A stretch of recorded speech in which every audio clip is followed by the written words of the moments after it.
Hi guys, it's me again, ang inyong cook for today. So ngayon guys, magluluto tayo ng ating paksiw na bangus.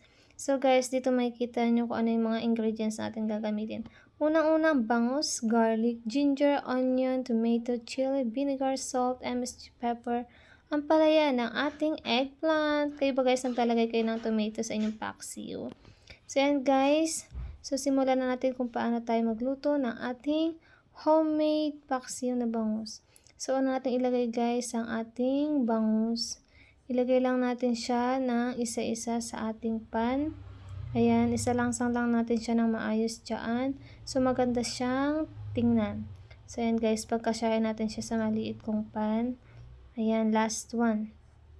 Okay, next naman natin gawin ay, ayan, ayusin lang natin siya. And then next, ilagay na natin ang sibuyas. Ayan guys, kamay na natin. Malinis guys ang aking kamay ha. Pwede na natin yan yung kamayin. Lagay natin ang sibuyas. Spread lang natin siya sa lahat ng bangus. Ayan, ikalat lang natin siya. Next natin ilagay ang ating garlic. Ayan, kaunti lang yung garlic na nilagay ko guys. Hindi kasi ako mahilig sa garlic. So next natin ay ang ating ginger. Lagay natin ang ating luya. Ayan, ikalat lang din natin siya. So, magkakalat yung lasa nun sa bangus na ating lulutuin. Okay, ayan, ilagay lang natin siya ng ilagay hanggang sa maubos. Okay, next naman natin ilagay ang ating tomato. Ayan guys, ang tomato guys, optional lang.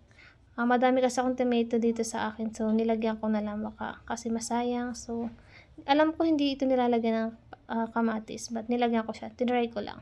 And then next, lagay natin ang dalawang sili and then the eggplant. Yan, ilagay lang natin siya dyan. Ikarat lang natin siya. So, lahat ng part ay malalagyan natin ng gulay.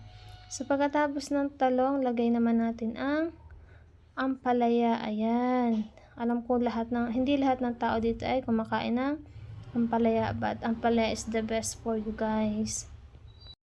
So, yan guys. Next step naman natin, lagyan natin siya ng pepper. Ako kasi guys, lahat ng niluluto ko, nilalagyan ko siya ng pepper. So, next naman natin ay ang ating MSG. Lagyan lang natin siya ng small amount lang guys. Yung sapat lang na magpapadagdag ng lasa sa ating lulutuin. And then, next naman natin ay ang ating salt. Ako lang pa guys, yung may gusto kapag nagluto ako, gusto ko yung medyo maalat. Yung may sipa ng alat ang aking niluluto. Kaunti lang naman guys, hindi siya super alat. So, next natin ay ilagay natin ang ating suka o ang ating vinegar. Ayan, ihalo lang natin siya dyan. And then, next natin ay, ayan, takpan na natin siya. And then, antayin lang natin siyang kumulo. So, yun guys, makikita nyo dito kung paano natin ipinaglalagay yung ating mga gulay at mga sangkap na ginamit natin sa ating lulutuin.